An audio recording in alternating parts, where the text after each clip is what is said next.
કૃષ્ણ ને ગુરુ, શંકર ને ગુરુ, રાવણ ને ગુરુ, રોમ ને ગુરુ, ગુરુ સિવાય આ કાર્ય બને એવું નથી. તમારે ભગત થાવું હોય તો થાદો,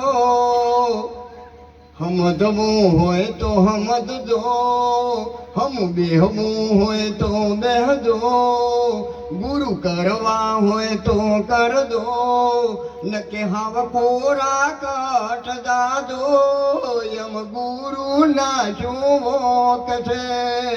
કરને ઓગણે ગંગા ખાબુશિયમ નાવા જાય, એમાં ગુરુ ના જોક છે.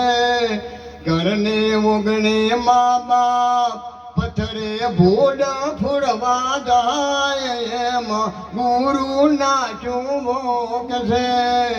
કહેવાનું મારું મિનિંગ, મહાપુરુષો સંતો શું કહે છે, ભજન ને ગોતો થાય છે, ભગત ને બનો તો થાય છે, અને મા બાપને તમે સેવા કરજો ને, શ્રવણ સેવામાં પ્રાણ છોડો.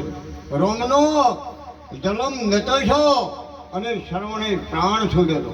અને બોલે તો દશરથ પોણી હાલવા જાણ, મા બાપ સમજી જતો કે શ્રવણ શુદ્ધાશ હતો, કે મારો શ્રવણ ઓમ ઓમ શુદ્ધાયો, કે શ્રવણ સ્વર્ગે ગયો, કે તમે કે હું તમારો ભાઈ દશરથ.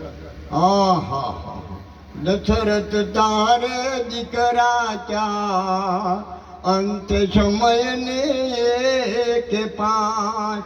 આ હરાબ દશરથને લાજો નોખી નોખી માયાના, અને વનવાસ આવ્યો. અયોધ્યાની ગાદી એટલે રખડી પડી, કે જેને જોવે ને લઈ લો. દશરથ તારો દરબાર બ્રહ્માજી કરે આશ, પણ ભયવણનો ભેકાર મને કડવી લાગે કાગડા. એમ નેમ રખડી પડી મારા બાપ. એટલે મા બાપની સેવા કરજો. તમારે સેવા મા બાપને રૂપિયા નહીં જોતા, ગાડીઓ નથી જોતી, બોર નથી જોતા, પણ તમારે મા બાપને સમય જોવે છે કે બધા દેશ મને વાતો કરી થોડી, બીજું કોઈ જોતું નહીં. જેની સેવા કરી છે નીચિયાથી નોમ રહે.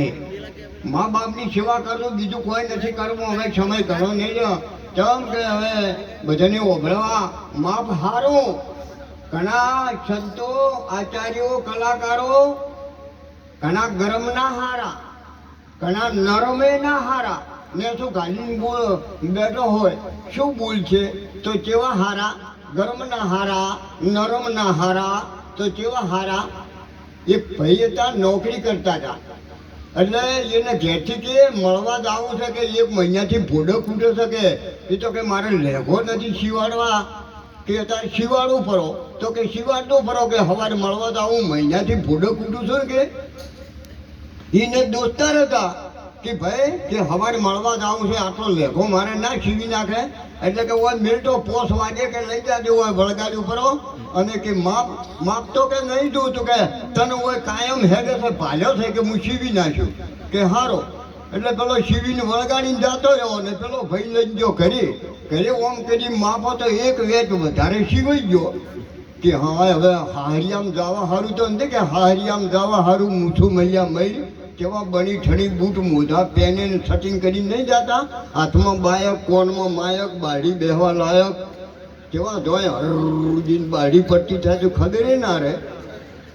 એટલે હાહરિયામ જાઉં એટલે એક વેચ લેઘો લોબો સીવાઈ ગયો. એટલે એને છોડી ટાકરે એને બૂન મળવા આવ્યા ને બે માં દીકરી વાતો કરે કે માં કે હા કે કાલે મળવા જાવું છે, એક વેચ લેઘો લોબો સીવાઈ ગયો છે, 4 ઓગણ ના કાપી આલે. કે બેટા આ છોડી 2 મહિને મળવા આવી છે, એટલે કે ઘડીક મિનિટો પછી કાપી આલો.